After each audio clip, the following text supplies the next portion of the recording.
ওই যদি তোমার লোক খারাপ ব্যবহার করে তুমি ওর উপরে রাগ রাখো না।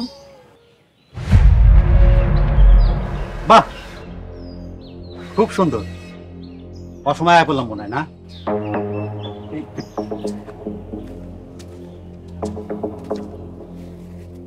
আমি একটা দরকারে পিয়াস ভাই রাইতে কইছিলাম। তাই দরকার শেষ? তুমি তো দেখি বোকা মানুষ, এরকম মেহমান ডেকে নিয়ে এসে বাইরে দাঁড়ায় কথা কইতেছো। ঘরে যাও, আরাম করে কথা কও।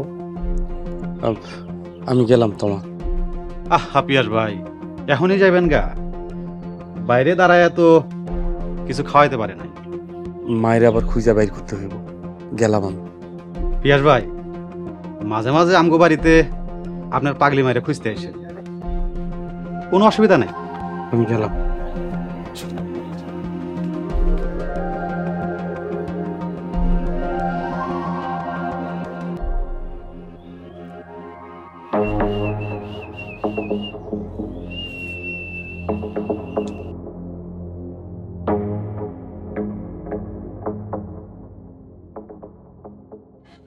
চেয়ারম্যান সাহেব, তৌরা খালার একমাত্র সন্তান তো তমা আপা।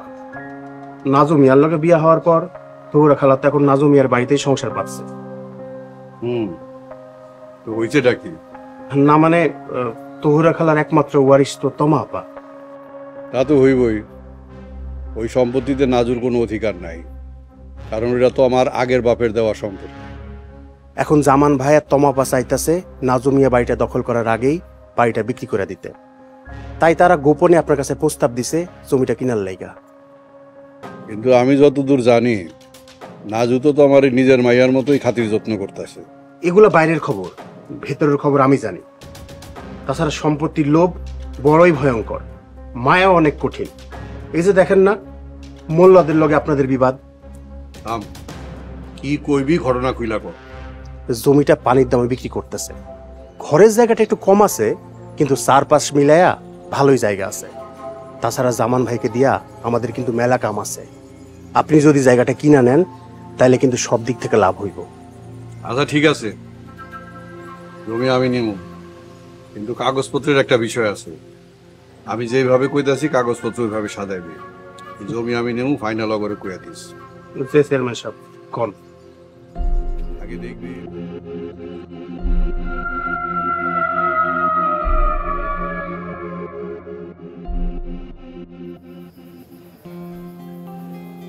রাতের এই সময়টাতে তোমার সাথে সময় কাটানো আমার কাছে পৃথিবীর সবচেয়ে সুন্দর না। আমি যতই তোমার কাছে আসি মনে হয় ততই আমাদের ভালোবাসা তীব্রতা হবে। কি সে কখন থেকে তুমি হুহা করে যাচ্ছ? তোমার হয়েছে কি বলো তো? মনটা কেমন জানি অনেক অস্থির হয়ে আছে। সেটা তোমাকে দেখে বোঝাই যাচ্ছে। মনে হচ্ছে তুমি কি যেন একটা চেপে রেখেছো মনের মধ্যে। আমাকে শেয়ার করো, তোমার অস্থির মনটাকে একটু স্থির করো। তেমন কিছু না। এই গ্রামে এসে যাদেরকে আপন ভাবছিলাম তারাই দিনে দিনে কেমন জানি পর হয়ে যাইতেছে। তুমি কি সায়েম ভাইদের কথা বলছো? বিশ্বাস করো, আমি আমার জীবনের সমস্ত অতীত মুইসা আমার মারে লয়ে একটা সাধারণ নিরীহ জীবন কাটাতে চাইছিলাম, কিন্তু আস্তে আস্তে আমার জীবনে আবার জটিলতা ঢুকে যাইতেছে।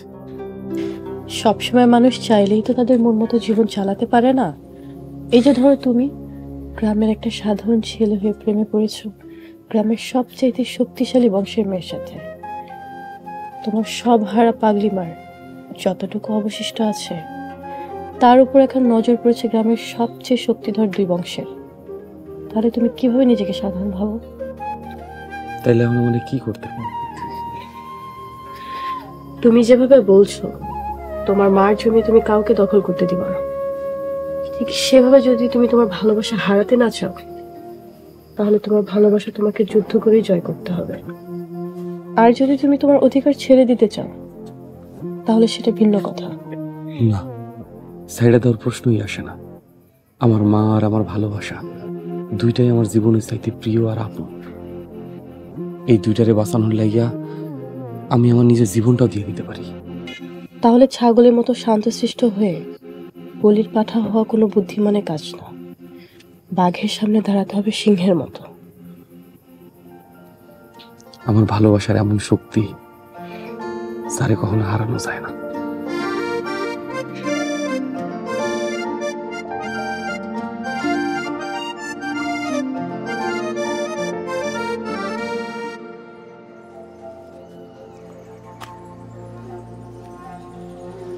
কি ব্যাপার জামান ভাই, রাইতে আপনি ডাকলে তো রাগ করে, আজকে আপনি আমার রাইতে ডাকলেন, কি ব্যাপার?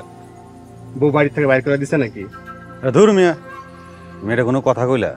বেড়া মানুষের মতন বেড়া মানুষ হইলে ওই সমস্ত বউ দুই চারটা থাকে পায়ের তলায়। আজ মনটা খুব অস্থির হয়ে আছে, এর লেগে তোমারে ডাকছি। ঘোলা পানিতে ডুবাইতে হইব, তাই তো?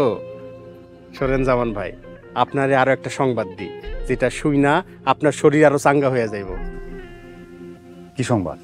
জামান ভাই, আমি তো আপনার কাম কইরা ফেলাইছি, বাড়ি কিনার লাইগা চেয়ারম্যান সাহেবরে রাজি করে ফেলাইছি। কি কও? এটা তো খুবই দারুণ খবর।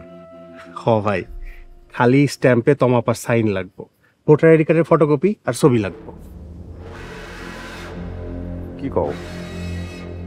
এইসব লাগবো? এগুলা ছাড়া কোন পাগলে সম্পত্তি কিনবো? আচ্ছা ঠিক আছে, দেখুন। জামান ভাই, এখন আমার কামটা যে করে দিতে হয়। খাজা, তুমি তো অস্থির কেন? এত টেনশন করো কেন? তোমার কইছি না কাজ হয়ে যাবো। আজ একটু দিল মনটাকে চাঙ্গা করে লই, তারপরে দেখুন। চলো। ঠিক আছে, চলে।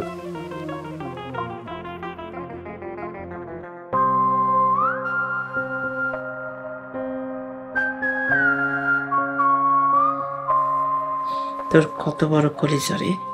কেন আম্মা? বারবার সাবধান করার পরেও তোর পেটে বাচ্চা এলো কেমনে? না মানে আপনার বলা পেটে সন্তান নিলে মনে করছো দুনিয়ার আলো দেখাইতে পারবি? বাহ বুড়ি বাহ, চমৎকার। তোর এত বড় সাহস, তুই না জিগায় আমার ঘরে ঢুকলি কেমনে? তুমি গলা টিপা আমার মারে মাইরা ফালাইতাছো, আর আমি কি বাইরে অনুমতির অপেক্ষায় দাঁড়ায় থাকবো? তোর মা যে অপরাধ করছে। পেটে নিজের স্বামীর বাচ্চা নিছে, তাই তো? এত হুমকি দামকি দিলা, এত ওষুধপাতি খাওয়াইলা, তারপরও পেটে বাচ্চা হয়ে পড়লো। তোমার বংশের ভাগিদার, এটাই তো আমার মায়ের অপরাধ।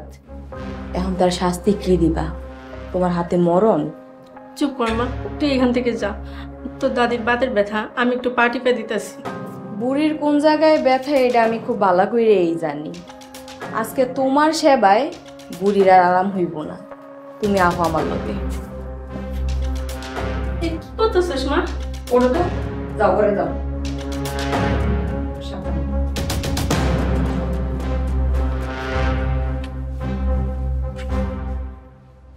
মা, তুমি কোনো চিন্তা করো না, বুড়ির বাকি সেবা আমি করতে আসি। নগদ পেমেন্টে 500 টাকা পর্যন্ত ক্যাশব্যাক আর লেনদেনে প্রতিদিন ডিপ ফ্রিজ এবং ঘন্টায় ঘন্টায় এসি টিভি সহ দারুণ সব গিফট।